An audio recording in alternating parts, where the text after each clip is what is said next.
अस्सलाम वालेकुम फ्रेंड्स, आज की वीडियो बहुत इंपॉर्टेंट होने वाली है क्योंकि सऊदी अरबिया ने भिखारियों को सख्त सजाएं देने का ऐलान कर दिया है। जहाज भर भर के भिखारियों के सऊदी अरबिया जाना शुरू हो चुके थे। असल में बात कुछ यूं थी, अब आपको सजाएं और जुर्माने भी होंगे जो लोग भिखारी बनकर सऊदी अरबिया जाते थे और कमाते थे। असल में होता यह था, ये सेहतमंद तंदुरुस्त होते थे, लेकिन जब इन्होंने सऊदी अरबिया जाकर मांगना शुरू किया, एक दिन में 600, 700, 800 रियाल तक इन्होंने अर्निंग करनी शुरू कर दी भीख मांग मांग के। तो ये तकरीबन महीने का 20 से 22-25 हजार रियाल अर्न कर लेते थे। तो बताइए, एक सेहतमंद बंदा जब 20 से 25 हजार रियाल मांग कर अर्न कर लेता है तो उसका दिल करेगा कि वो वहां पे कोई काम करे? कभी भी नहीं करेगा। और फिर देखा देखी इन लोगों की और भी फैमिलीज इन्वॉल्व होना शुरू हो गई और फिर बुरी औरतें, बुरे मर्द, बच्चों तक इसमें शामिल हो गए। ये पूरा पूरा ग्रुप बन के ग्रोह 10 बंदे, 15 बंदे जहाजों पे जाना शुरू हो गए थे। आपने कुछ अरसा पहले देखा भी था, मैं किसी भी कंट्री का नाम नहीं लूंगा क्योंकि काफी एशियन कंट्रीज के लोग इसमें शामिल हैं, लेकिन कुछ अरसा पहले आपने देखा था कि एक जहाज से 14 लोगों का ग्रोह पकड़ा गया था जो उम्रा वीजा लगवाकर भीख मांगने की गरज से गया था। जब इमिग्रेशन वालों ने उनसे तहकीक की कि आपने इतनी दफा उम्रा क्यों करने जा रहे हैं, एक साल में तकरीबन 8 से 10 दफा वो जा चुके थे, तो तफ्तीश होते होते उनकी लुक भी इतनी अच्छी नहीं लग रही थी, ना ड्रेसिंग अच्छी थी। तो फिर पता चला कि ये लोग भीख मांगने की गरज से जाते हैं उम्रा वीजा लगवाकर, और वहां से ये ऐसी कहानी लोगों को फिट करते हैं कि हमारा बटुआ गुम हो चुका है, या हमारे पैसे निकल गए हैं, हमारे पास पैसे कम है, हमें आज खाने के लिए पैसे दे दें, या हमने वापस एयरपोर्ट के लिए जद्दा जाना है। कोई ना कोई ऐसी स्टोरी बनाकर सुनाते थे कि जो उम्रा पर जायरीन आए हुए होते थे वो बेचारे कहते थे कि अल्लाह के घर में इस बंदे की मदद करनी चाहिए, नेकी है। हालांकि वो भिखारी लोग इतने प्रोफेशनल हो चुके होते थे कि उनको अच्छे तरीके से पता था हमने कैसे आम बंदे को ट्रैप करके उससे पैसे निकलवाने हैं। और फिर जब कहानी सुनाते हैं तो फिर अगला बंदा 50 रियाल, 100 रियाल भी दे देता है। वैसे अगर डायरेक्टली मांगे तो 1 रियाल, 2 रियाल मिलते हैं।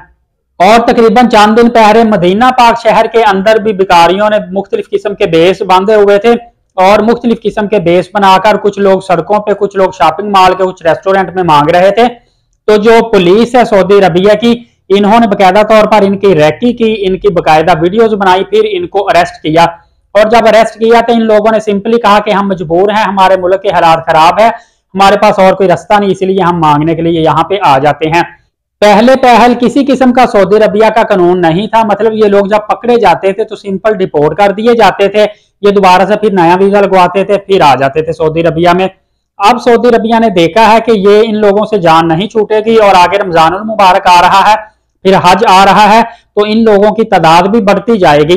क्योंकि एक आम बंदा जब उम्रा वीजा लगवाता है तो उसका पता नहीं होता कि वो किस गरज से आ रहा है, और जब वहां पे आके वो भीख मांगना शुरू कर दे फिर पता चलता है कि ये तो भिखारी है, उम्रा के लिए बेस बदल के ये आया हुआ है। तो इस वजह से अब सऊदी अरबिया ने तकरीबन 1 लाख रियाल से ज्यादा जुर्माना रखा है, 6 साल से ज्यादा की जेल में सजा रखी है, इन पर बैन लगेगा और ये बाकायदा तौर पर डिपोर्ट होंगे। और सऊदी गवर्नमेंट ने और सऊदी वजारत खारजा ने और इनके इदारों ने यही डिसाइड किया है कि भिखारियों से जान छुड़ाने का यही एक वाहिद हल है, इसके अलावा कोई ऐसा हल नहीं कि भिखारियों से जान छुड़ाई जाए। क्योंकि ये लोग बहुत ज्यादा प्रोफेशनल हो गए थे और ज्यादातर ये लोग मक्का शहर में, मदीना शहर के अंदर, हरम पाक के अंदर और ज्यादा से ज्यादा जद्दा के अंदर दिखाई देते हैं भीख मांगते, क्योंकि इन एरियाज में इन लोगों को बहुत ज्यादा भीख इकट्ठी हो जाती है। इसकी निस्बत अगर दमाम, रियाद, ताइफ, हायल इस तरह के शहरों में ये लोग जाते हैं तो वहां पे इनको पैसा ज्यादा इकट्ठा नहीं होता। तो दुआ है अल्लाह ताला इनको भी तौफीक अता फरमाए कि ये मेहनत मजदूरी कर कर कमाएं और अपना खाएं, थोड़ा खा लें लेकिन इज्जत का, हलाल का खा लें, इसमें ही इनका बेनिफिट है। आखिर में आपसे रिक्वेस्ट है कि नमाज कायम किया करें और रोजाना नबी पाक सल्लल्लाहु अलैहि वसल्लम पर दुरूद पाक भेजा करें, क्योंकि दुरूद पाक नबी पाक सल्लल्लाहु अलैहि वसल्लम पर कसरत से भेजना तमाम तकलीफों से, जहन्नम की आग से और आखिरत के अजाब से आज़ादी का नाम है। और अल्लाह ताला भी नबी पाक सल्लल्लाहु अलैहि वसल्लम पर दुरूद पाक भेजता है, फरिश्ते भी भेजते हैं, तो ये अल्लाह ताला की सुन्नत तरीक़ेकार भी है। आप भी इस पर अमल किया करें, कसरत से दुरूद पाक भेजा करें ताकि आपकी दुनिया और आखिरत दोनों ही सवरें। और एलीट साकिब यूट्यूब चैनल को नए आने वाले सब्सक्राइब करके बेल नोटिफिकेशन को ऑल कर लें, क्योंकि आपको बताता चलूं 50,000 सब्सक्राइबर कंप्लीट होने पर इंशाअल्लाह अज़्ज़ा वजल तमाम तर सब्सक्राइबर का ऑनलाइन सॉफ्टवेयर के जरिए से कुरानदाजी होगी। जिस भी खुश नसीब का नाम निकलेगा उसको एक अदद उम्रा वीजा दिया जाएगा और उसके बाद 1 लाख सब्सक्राइबर्स कंप्लीट होने पर फिर दोबारा से कुरानंदाजी होगी। जिस खुश नसीब का नाम निकला है उसको 1 अदद उम्रा का टिकट दिया जाएगा। इसके अलावा आगे आने वाले दिनों में और भी काफी ज्यादा गिफ्टिंग मैं शुरू करने वाला हूं। सिर्फ मेरे सब्सक्राइबर्स के लिए वो गिफ्टिंग होगी। जिन जिन लोगों ने सब्सक्राइब किया होगा एलीट साकिब यूट्यूब चैनल को, उनको डिफरेंट किस्म के बड़ी तादाद में गिफ्ट्स पार्सल किए जाएंगे। उनसे राब्ता कर लिया करूंगा मैं। तो एलीट साकिब यूट्यूब चैनल को सब्सक्राइब रखें, बेल नोटिफिकेशन को ऑल रखें, अपने दूसरे दोस्तों तक भी सब्सक्राइब करवाएं ताकि मजीद आपको लेटेस्ट मालूमात भी मिलती रहें और आपके नॉलेज में इजाफा भी होता रहे। इजाजत दीजिए। हाफिज मोहम्मद साकिब को, लाहौर पाकिस्तान से बहुत शुक्रिया। अल्लाह हाफिज।